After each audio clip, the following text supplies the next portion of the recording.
स्वागत है आपका सुनो कहानी में। आज की कहानी है ईदगाह।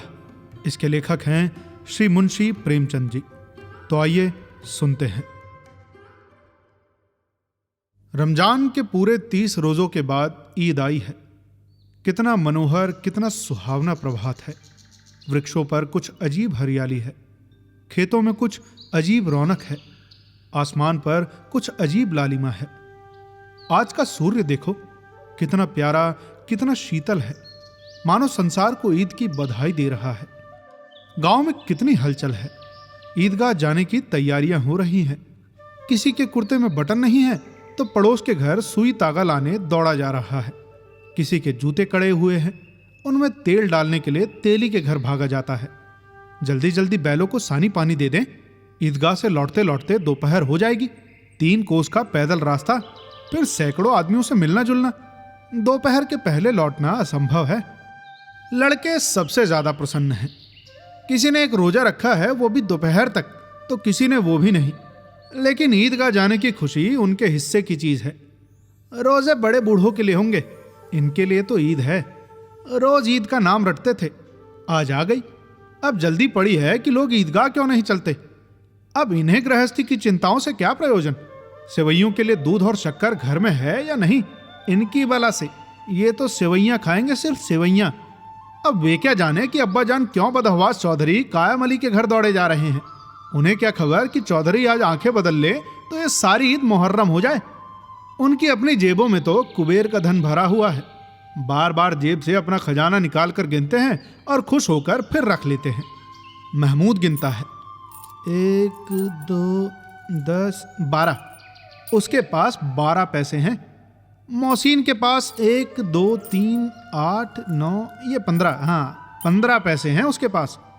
इन्हीं अनगिनत पैसों में अनगिनत चीजें लाएंगे, खिलौने, मिठाइयाँ, बीगुल, गेंद और जाने क्या क्या।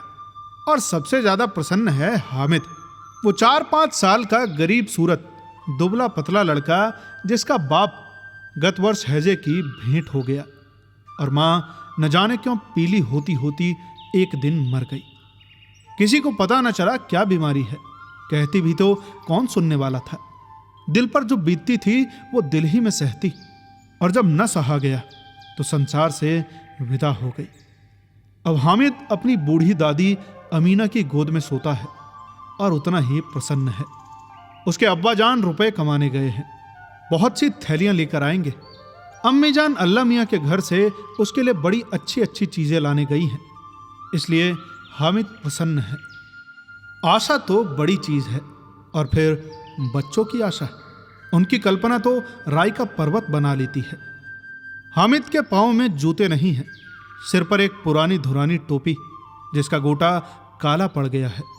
फिर भी वो प्रसन्न है।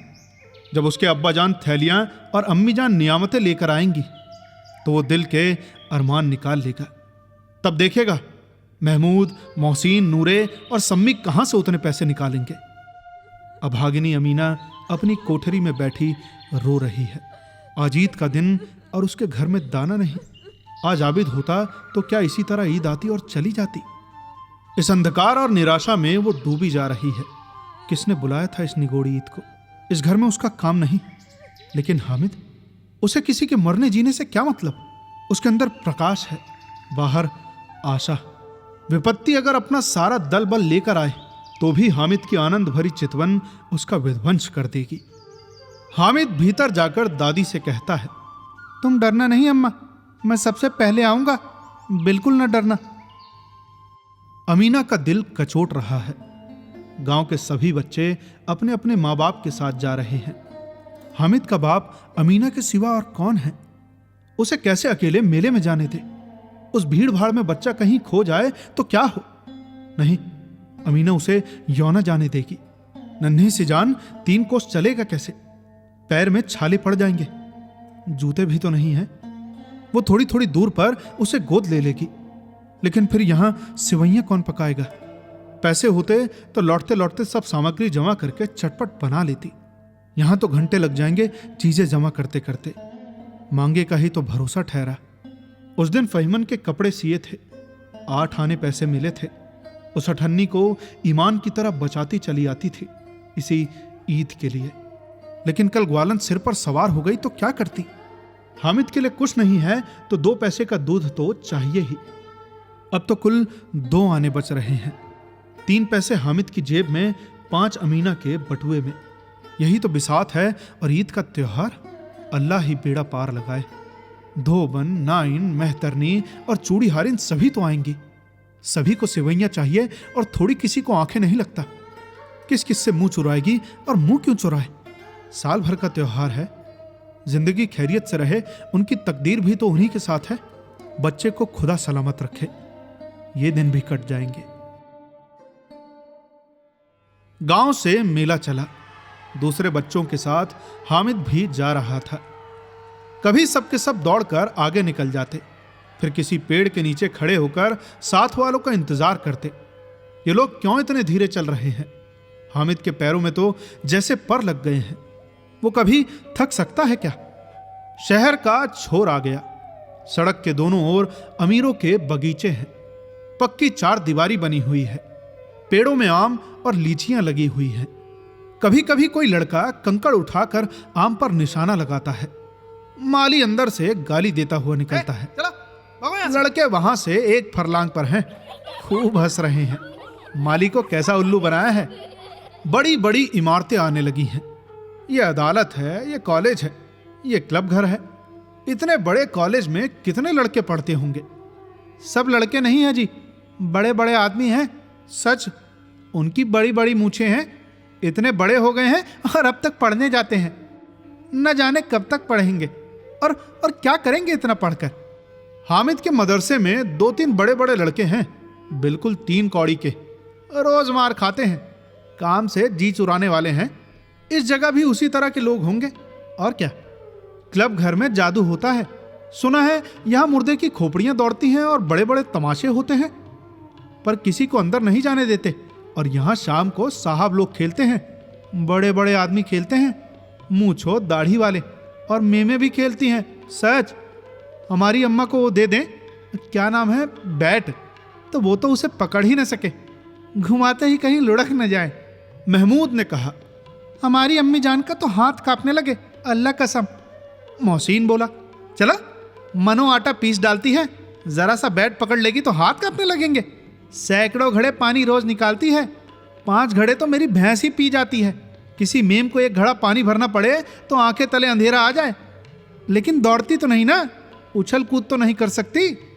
मोहसिन बोला, हाँ उछल कूद नहीं कर सकती, लेकिन उस दिन मेरी गाय खुल गई थी और चौधरी के खेत में जा घुसी थी, तो अम्मा इतनी तेज दौड़ी कि उन्हें पा न सको। सच। इसके बाद वो लोग आगे चले। हलवाइयों की दुकान शुरू हुई। आज खूब सजी हुई थी। इतनी मिठाइयां कौन खाता है? देखो ना, एक एक दुकान पर मनो होंगी। सुना है रात को जिन्नात आकर खरीद ले जाते हैं। अब्बा कहते थे कि आधी रात को एक आदमी दुकान पर जाता है और जितना माल बचा होता है वो तुलवा लेता है और सचमुच के रुपए देता है। बिल्कुल ऐसे ही रुपए जैसे हमारे पास हैं। हामिद को यकीन ना आया। अरे, ऐसे रुपए जिन्नात को कहां से मिल जाएंगे? जिन्नात को रुपए की क्या कमी, जिस खजाने में चाहे चले जाए। लोहे के दरवाजे इन्हें रोक नहीं सकते जनाब। आप है किस फेर में? हीरे जवाहरात तक उनके पास रहते हैं। उसे टोकरो जवाहरात दे दिए, अभी यहीं बैठे हैं तो 5 मिनट में कलकत्ता पहुंच जाए। हामिद ने फिर पूछा, तब तो जिन्नात बहुत बड़े होते होंगे? मोहसिन ने बोला, 1-1 आसमान के बराबर होते हैं जी।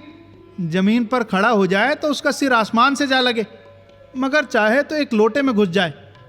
हामिद फिर बोला, लोग उन्हें खुश कैसे करते होंगे? कोई मुझे वो मंत्र बता दे तो एक जिन्न को खुश कर लूं। तो मोहसिन बोला, अब ये तो मैं नहीं जानता बाबा, लेकिन चौधरी साहब के काबू में बहुत जिन्नात हैं। कोई चीज चोरी हो जाए, चौधरी साहब उसका पता लगा देंगे और चोर का नाम भी बता देंगे। अब वही देख लो, जुमराती का बछवा उस दिन खो गया था। 3 दिन हैरान हुए, कहीं न मिला। तब झक मारकर चौधरी के पास गए। चौधरी ने तुरंत बता दिया कि मवेशी खाने में है, और वहीं मिला। जिन्नात आकर उन्हें सारे जहान की खबर दे जाते हैं। अब उसकी समझ में आ गया था कि चौधरी के पास क्यों इतना धन है और क्यों उनका इतना सम्मान है। आगे चले। ये पुलिस लाइन है, यहीं सब कांस्टेबल कवायद करते हैं। रेटन फार्मफो रात को सब घूम घूम कर पहरा देते हैं, नहीं चोरियां ना हो जाए। मोहसिन ने प्रतिवाद किया, ये कांस्टेबल पहरा देते हैं, तभी तुम बहुत जानते हो। अजी हजरत, यही चोरी कराते हैं, यही। शहर के जितने चोर डाकू हैं सब इनसे मिलते हैं। रात को ये लोग चोरों से तो कहते हैं कि चोरी करो, और आप दूसरे मोहल्ले में जाकर जागते रहो पुकारते हैं। जब ही इन लोगों के पास इतने रुपए आते हैं। मेरे मामू एक थाने में कांस्टेबल हैं, 20 रुपए महीना पाते हैं, लेकिन 50 रुपए घर भेजते हैं। अल्लाह कसम, मैंने एक बार पूछा था कि मामू आप इतने रुपए कहाँ से पाते हैं, तो हंसकर कहने लगे, बेटा अल्लाह देता है। फिर आप ही बोले, बेटा हम लोग चाहें तो एक दिन में लाखों मार लाएं, लेकिन हम लोग इतना ही लेते हैं जिसमें अपनी बदनामी ना हो और नौकरी ना चली जाए। हामिद ने पूछा, अच्छा ये लोग चोरी करवाते हैं तो कोई इन्हें पकड़ता क्यों नहीं? मोहसिन उसकी नादानी पर दया दिखाकर बोला, अरे पगले, इन्हें कौन पकड़ेगा? पकड़ने वाले तो ये लोग खुद हैं, लेकिन अल्लाह इन्हें सजा भी खूब देता है। हराम का माल हराम में जाता है। थोड़े ही दिन हुए मामू के घर आग लग गई, सारी लेई पूंजी जल गई, एक बर्तन तक न बचा। अल्लाह कसम, कई दिन पेड़ के नीचे सोए, फिर न जाने कहां से 100 रुपए कर्ज लाए तो बर्तन भांडे आए। तभी हामिद बोला, 100 तो 50 से ज्यादा होते हैं ना? अरे कहाँ 50 कहाँ 100, 50 एक थैली भर होता है, और 100 तो 2 थैलियों में भी ना आए। अब बस्ती घनी होने लगी थी। ईदगाह जाने वाली की टोलियां नजर आने लगी, एक से एक भड़कीले वस्त्र पहने हुए, कोई इक्के तांगे पर सवार तो कोई मोटर पर। सभी इत्र में बसे, सभी के दिलों में उमंग। ग्रामीणी का वो छोटा सा दल अपनी विपन्नता से बेखबर, संतोष और धैर्य में मगन चला जा रहा था। बच्चों के लिए नगर की सभी चीजें अनोखी थी। जिस चीज की ओर ताकते ही रह जाते, और पीछे से बार बार हॉर्न की आवाज होने पर भी न चेतते। हामिद तो एक मोटर के नीचे जाते जाते बचा। सहसा ईदगाह नजर आया। ऊपर इमली के घने वृक्षों की छाया है, नीचे पक्का फर्श है जिस पर जाजिम बिछा हुआ है, और रोजदारों की पंक्तियां एक के पीछे एक न जाने कहां तक चली गई हैं, पक्की जगत के नीचे तक, जहां जाजिम भी नहीं है। नए आने वाले आकर पीछे की कतार में खड़े हो जाते हैं, क्योंकि आगे जगह नहीं है। यहां कोई धन और पद नहीं देखता। इस्लाम की निगाहों में सब बराबर हैं। इन ग्रामीणों ने भी वजू किया और पिछली पंक्ति में खड़े हो गए। कितना सुंदर संचालन है, कितनी सुंदर व्यवस्था। लाखों सिर एक साथ सिजदे में झुके जाते हैं, फिर सबके सब एक साथ खड़े हो जाते हैं, एक साथ झुकते हैं और एक साथ घुटने के बल बैठ जाते हैं। कई बार यही क्रिया होती है, जैसे बिजली की लाखों बत्तियां एक साथ प्रदीप्त हों और एक साथ बुझ जाएं, और यही क्रम चलता रहे। कितना अपूर्व दृश्य था, जिसकी सामूहिक क्रियाएं, विस्तार और अनंतता हृदय को श्रद्धा, गर्व और आत्मानंद से भर देती थी। मानव भातृत्व का एक सूत्र इन समस्त आत्माओं को एक लड़ी में पिरोए हुए है। नमाज खत्म हो गई है, लोग आपस में गले मिल रहे हैं। इसके बाद मिठाई और खिलौने की दुकानों पर धावा होता है। ग्रामीणों का वो दल इस विषय में बालकों से कम उत्साही नहीं है। ये देखो, हिंडोला है, हिंडोला, 1 पैसा देकर चढ़ जाओ। कभी आसमान पर जाते हुए मालूम होगा तो कभी जमीन पर गिरते हुए।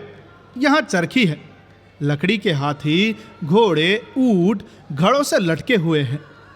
1 पैसा देकर बैठ जाओ और 25 चक्रों का मजा लो। महमूद, मोहसिन, नूरे और सम्मी इन घोड़ों और ऊँटों पर बैठते हैं। हामिद दूर खड़ा है। 3 ही पैसे तो उसके पास हैं। अपने कोच का 1/3 जरा सा चक्कर खाने के लिए तो वो नहीं दे सकता।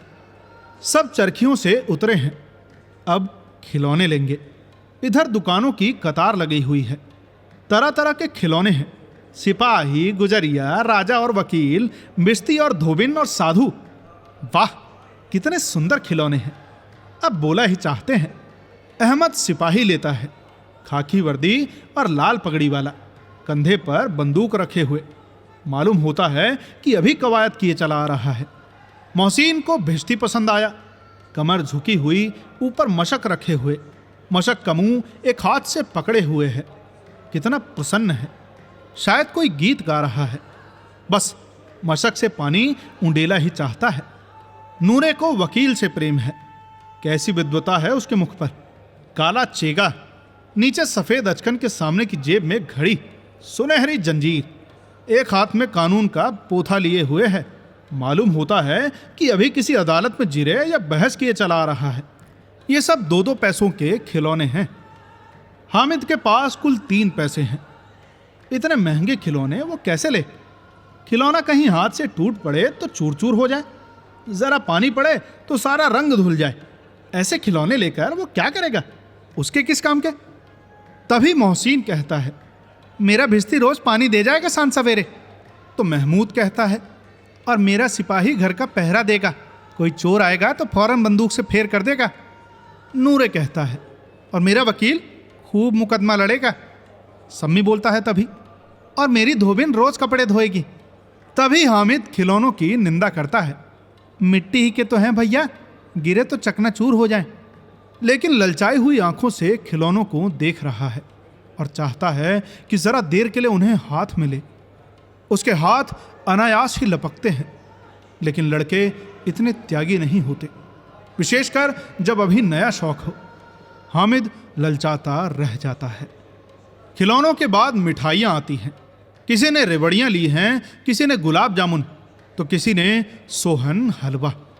मज़े से खा रहे हैं। हामिद बिरादरी से पृथक है। अभागे के पास 3 पैसे ही हैं, क्यों नहीं कुछ लेकर खाता? ललचाई आंखों से सबकी ओर देखता है। मोहसिन कहता है, हामिद, ओ हामिद, रेवड़ी ले जा, कितनी खुशबूदार है।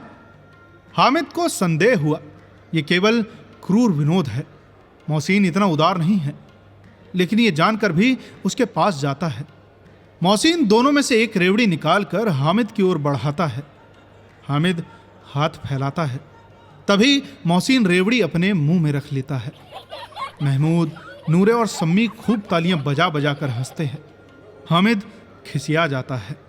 तभी मोहसिन बोलता है, अच्छा अब की जरूर देंगे हामिद, अल्लाह कसम, ले जा। तभी हामिद बोलता है, रखे रहो, क्या मेरे पास पैसे नहीं है? तभी सम्मी बोलता है, 3 ही पैसे तो हैं, 3 पैसे में क्या क्या लोगे? तभी अहमद बोलता है, अरे हमसे गुलाब जामुन ले जा हामिद, मोहसिन बदमाश है। तभी हामिद बोलता है, अरे भाई मिठाई कौन बड़ी नेमत है, किताब में तो इसकी कितनी बुराइयां लिखी हैं। तभी मोहसिन बोलता है, लेकिन दिल में ज़रूर कह रहे होगे कि मिले तो खा लें, अपने पैसे क्यों नहीं निकालते? तभी महमूद बोलता है, हम सब समझते हैं इसकी चालाकी, जब हमारे सारे पैसे खर्च हो जाएंगे तो हमें ललचा ललचा कर खाएगा। मिठाइयों के बाद कुछ दुकानें लोहे की चीज़ों की हैं, कुछ कीलट और कुछ नकली गहनों की। लड़कों के लिए यहाँ कोई आकर्षण न था, वो सब आगे बढ़ जाते हैं। तभी हामिद लोहे की दुकान पर रुक जाता है। कई चिमटे रखे हुए थे। उसे ख्याल आया दादी के पास चिमटा नहीं है। तवे से रोटियां उतारती है तो हाथ जल जाता है। अगर वो चिमटा ले जाकर दादी को दे दे तो वो कितनी प्रसन्न होंगी, और फिर उनकी उंगलियां कभी न जलेंगी। घर में एक काम की चीज़ तो हो जाएगी।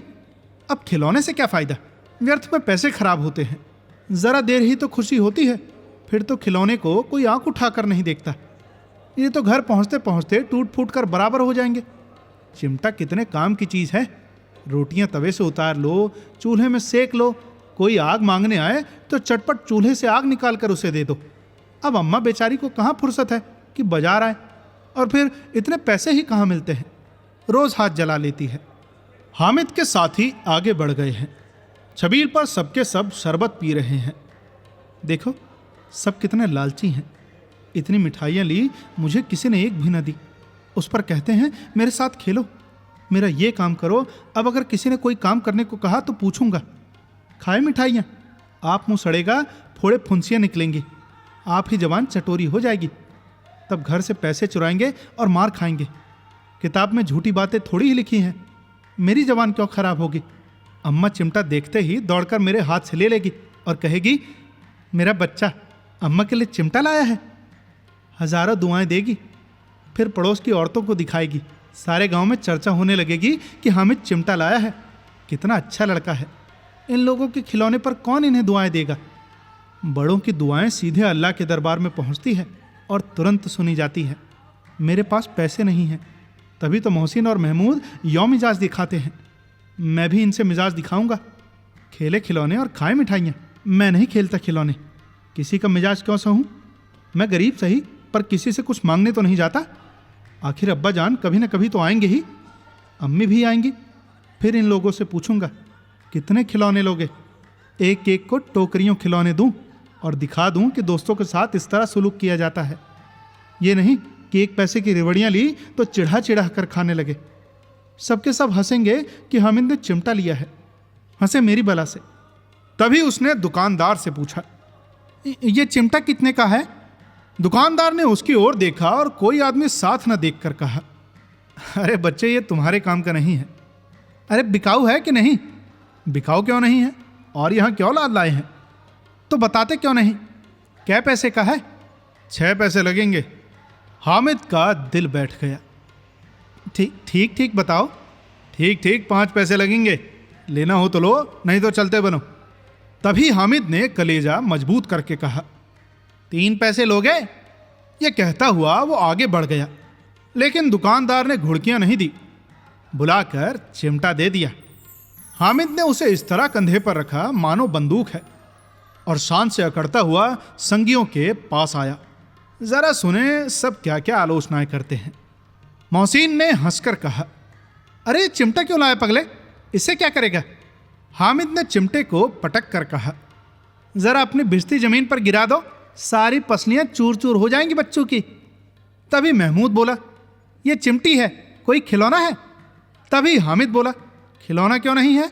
अभी कंधे पर रखा बंदूक हो गई, हाथ में ले लिया तो फकीरों का चिमटा हो गया। चाहूं तो इससे मंजीरे का काम ले सकता हूं। ये चिमटा जमा दूं तो तुम लोगों के सारे खिलौनों की जान निकल जाए, जान। तुम्हारे खिलौने कितना भी जोर लगावें, मेरे चिमटे का बाल भी बाका नहीं कर सकते। मेरा बहादुर शेर है चिमटा। सम्मी ने खंजरी ली थी। प्रभावित होकर बोला, मेरी खंजरी से बदलोगे? 2 आने की है। हामिद ने खंजरी की ओर उपेक्षा से देखा। मेरा चिमटा चाहे तो तुम्हारी खंजरी का पेट फाड़ डाले। बस एक चमड़े की झिल्ली लगा दी और डब डब बोलने लगी। जरा सा पानी लग जाए तो खत्म हो जाए। मेरा बहादुर चिमटा तो आग में, पानी में, आंधी में, तूफान में बराबर डटा खड़ा रहेगा। चिमटे ने सभी को मोहित कर लिया। लेकिन अब पैसे किसके पास बचे हैं? और फिर मेले से कितनी दूर निकल आए हैं और 9 भी तो बज गए हैं। धूप तेज हो रही है, घर पहुंचने की जल्दी हो रही है। बाप से जिद भी करें तो चिमटा नहीं मिल सकता। हामिद बड़ा चालाक है, इसीलिए बदमाश ने अपने पैसे बचा रखे थे।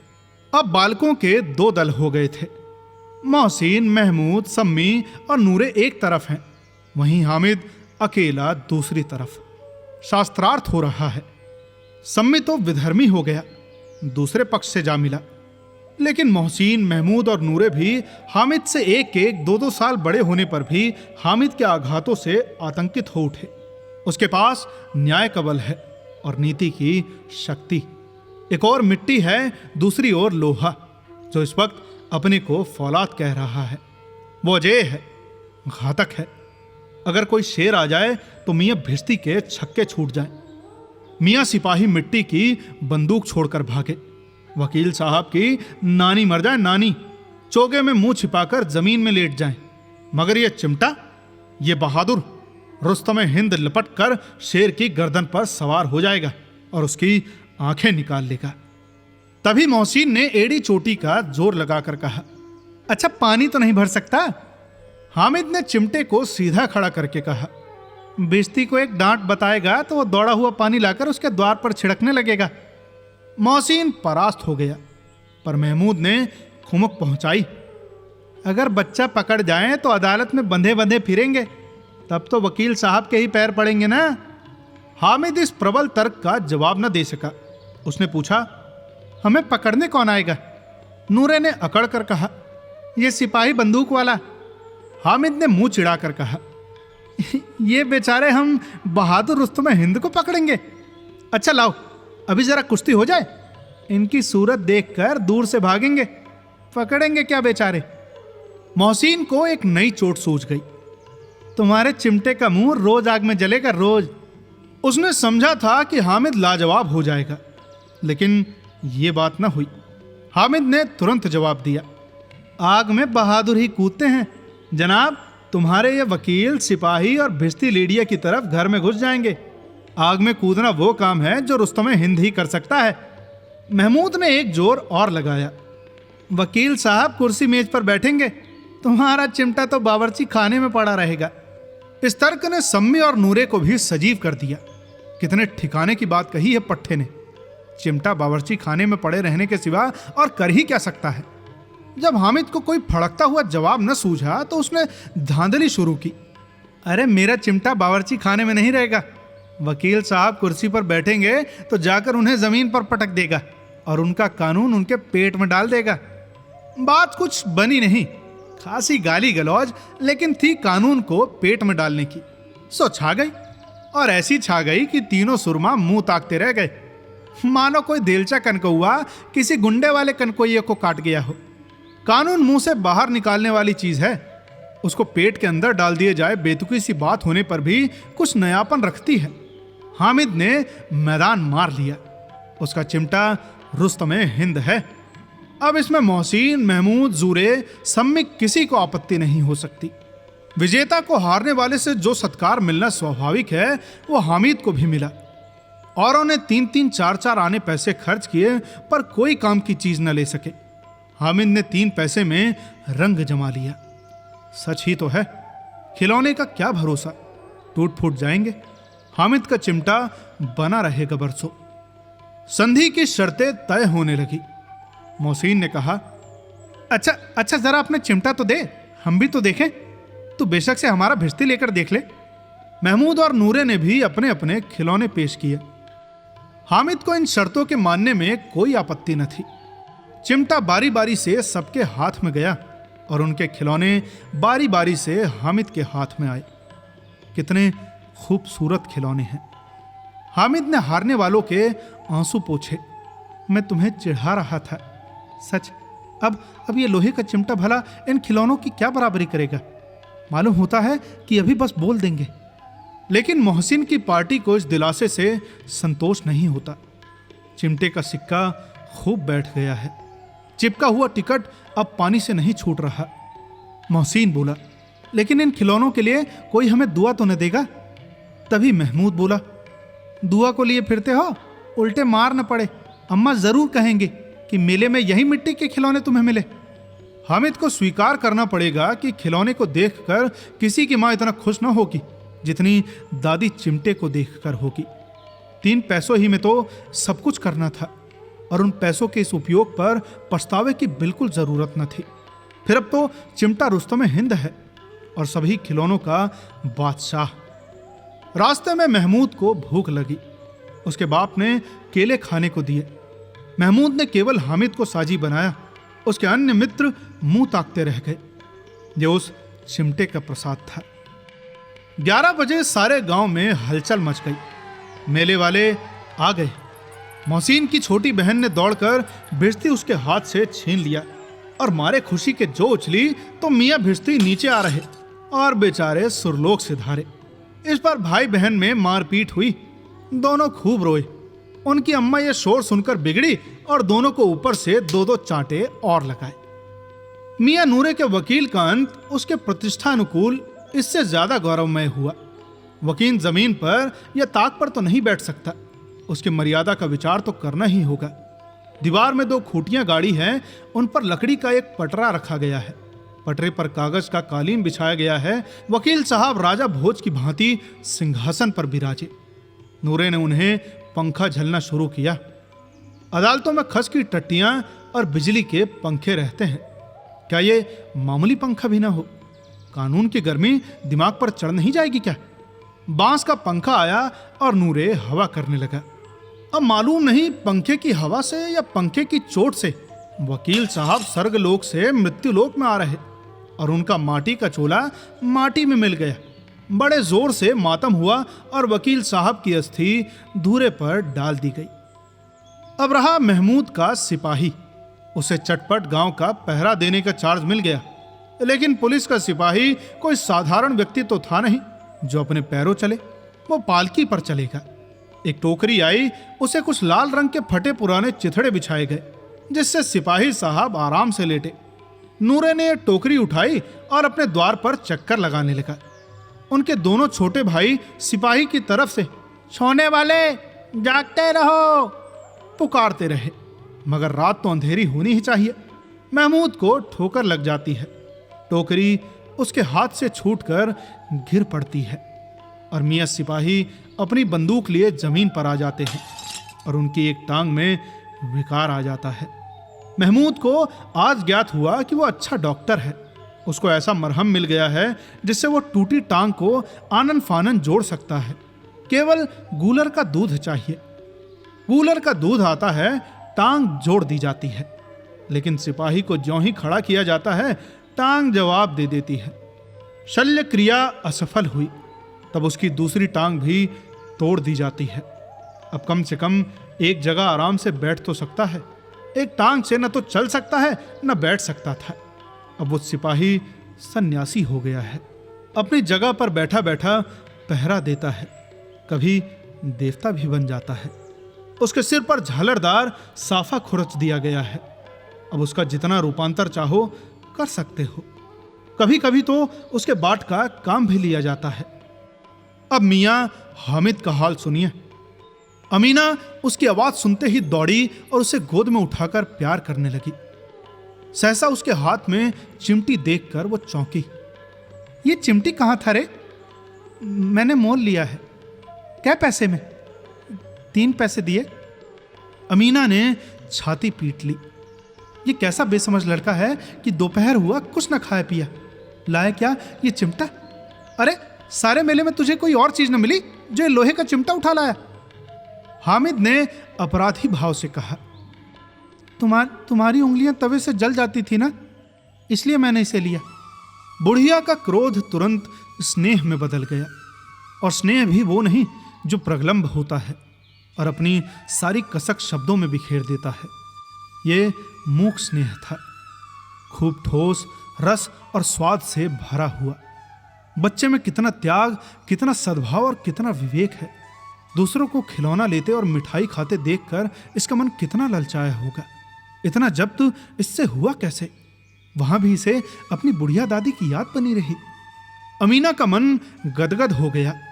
और अब एक बड़ी विचित्र बात हुई, हामिद के इस चिमटे से भी विचित्र। बच्चे हामिद ने बूढ़े हामिद का पार्ट खेला था। बुढ़िया अमीना बालिका अमीना बन गई। वो रोने लगी, दामन फैलाकर हामिद को दुआएं देती जाती थी और आंसू की बड़ी बड़ी बूंदें गिराती जाती थी। हामिद भला इसका रहस्य क्या समझता है? तो कैसी लगी आपको ये कहानी? हमें कमेंट करके जरूर बताएं, और आगे आप कौन सी कहानियां सुनना चाहते हैं हमें जरूर बताएं। और साथ ही साथ हम कोशिश कर रहे हैं कि जल्द से जल्द वो नॉवल ला सकें जो कि नॉन कॉपीराइट के अंडर आती हो। तब तक के लिए सुनते रहिए सुनो कहानी की अन्य कहानियां। मिलते हैं अगली कहानी में। धन्यवाद।